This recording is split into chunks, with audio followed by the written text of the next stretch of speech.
Have you ever noticed how woodland creatures just never seem to go out of style in artwork? Well, in today's video, I'm going to walk you through drawing and coloring in a fox with acrylic markers. Hey art snackers, welcome to Hot in the Shop. This is a series where we make fun creations using the supplies available in the Art Snack shop. Woodland creatures like foxes are timeless additions to your artwork, and I'm going to show you how I like to stylize them. Let's get going.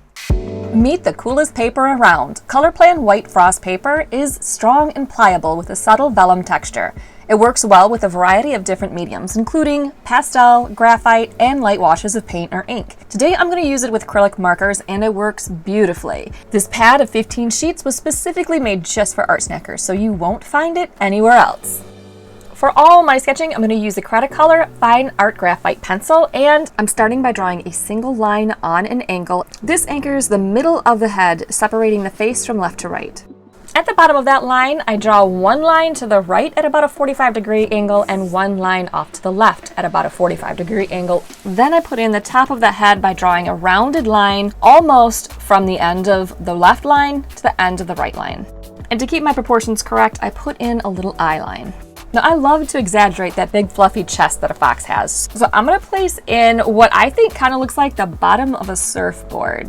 You tell me, do you see that? I don't know a better way to describe it. We've got the back and hind quarters. Then we have the two front legs. Those simply come down from the bottom of the chest on either side. Those little paws. And of course, that big fluffy tails foxes always have. I'm placing it so it lies just above the tips of those paws, because I still want to see those cute little paws. And another curved line to represent the other side of the body. And as I go along, I'm using my Tombow Mono Dust Catch Eraser to erase any structural elements that I don't really need to show anymore. Let's go back to the head and sketch in those big fluffy fox ears. I want to make the sides of her face look furry, so I'm just adding in angled lines to show where the fur would jet out. We've got a cute little fox nose, putting it in there almost to the bottom of that midline. Let's put in some almond-shaped eyes, and I have to admit I am making it so it's a little sassy. Placing in the mouth down from the middle of the nose, and then marking off where that lighter fur will be, kind of making it look like a mask. And finally, for the fox herself, we're just going to mark off the inside of the ears. Now let's draw in her environment. I'm going to keep it really decorative. It's going to be less of a scene and more of just a decorative element. But I still want that woodland creature feel, so we'll have leaves and twigs and some berries. Now that I've got the composition planned out, let's color it in with some acrylic paint markers. I just have to start with the body of the fox, and the Amsterdam 2mm acrylic marker in burnt sienna is a perfect match.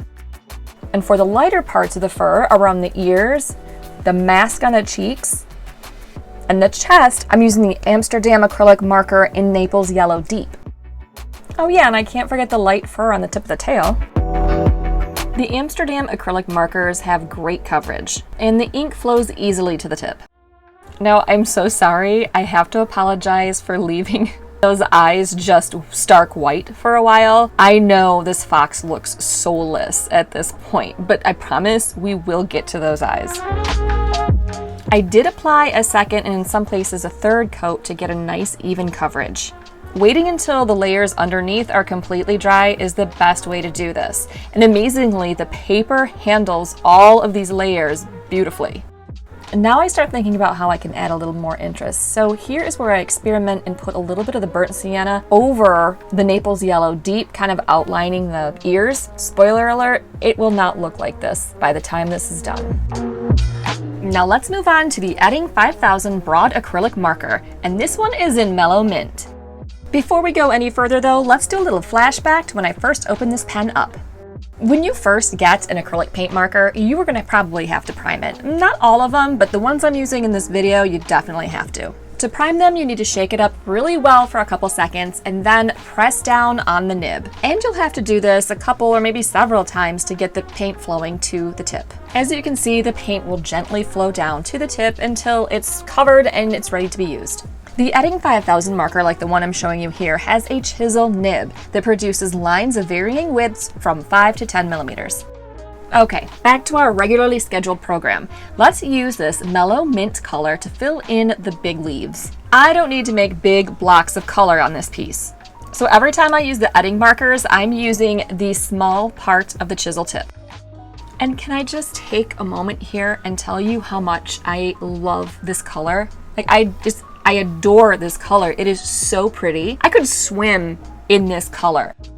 Let's pick up that Amsterdam burnt sienna again and put in some twig sprigs, some sprigs of twigs. And if you thought I was done with the Edding 5000 broad acrylic markers, think again, dear sweet friends. This one is called Moss Green, and it is a gorgeous accent against that mellow mint. So let me ask you, do you ever sit on an element of your piece and not handle it because you're like a little afraid to approach it or you're not sure how you're going to?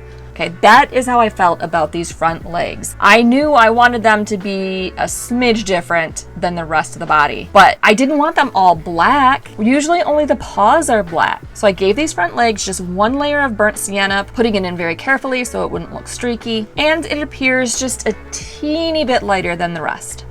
Feeling like I needed to add some more Naples yellow deep, I put in this little flower element and used this color for berries.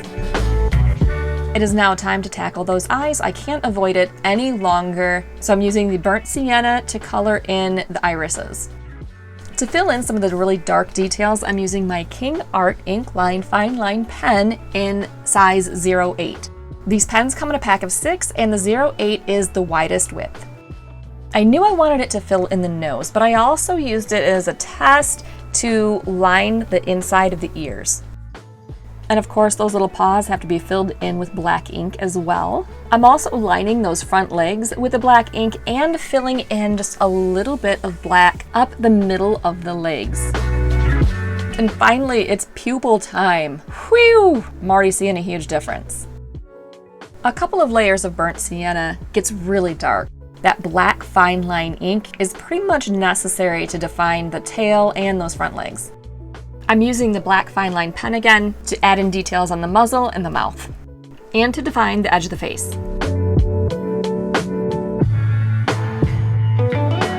I really wasn't pleased with how dark the whole face was because it was very difficult to really see the features. I did notice before that when I went over the Naples yellow deep with the burnt sienna would be lighter. What you're seeing me do here is put in some highlights on the face so that we could just have a little bit more definition. Using that same idea, I'm using the burnt sienna on the inside part of the ear where it's darkest. I do have to be careful though, because if I go over it too much with the burnt sienna, it will just become dark again. Okay, that face is completely dry, and now it's time to see if my theory works. Will I get enough of a highlight on that face so that it has more interest instead of just a big block of burnt sienna? And the answer is yes. I am really happy with how that turned out. So happy that I decided I'm going to use the same technique to add a few more highlights in the fur. So I'm putting a little bit on the tail, a little bit along the side. I also want the belly to be just a little bit lighter. And I do totally rework the face. Now that I know that this does what I want it to, I'm going to make a bigger area going higher onto the forehead. I want to continue putting in details, but I feel like the black is just too stark of a line. Then I remember I have this beautiful Winsor & Newton sepia fine liner that I used in a previous Hot in the Shop video. And wouldn't you know it, it matches the burnt sienna beautifully. It is time to fix those highlights. I felt like this big yellow patch of fur needed something, so instead of putting brown hash marks in for fur, I decided to bust out the white Amsterdam pen and use that instead. And I thought it brought some nice texture to those areas of yellow. Let's add a few more accents in that moss green. It's beautifully rich and adds a nice contrast to the rest of the artwork. And finally, let's fill in the details on all the rest of the environment. I hope you've enjoyed this video. All the supplies I've used today can be found in a link in the description box below. And to get 15% off these select products, just use coupon code HOT15 at checkout. While you're here, don't forget to give this video a like, subscribe for more videos, join us for free over on Mix, and follow ArtSnacks on social media.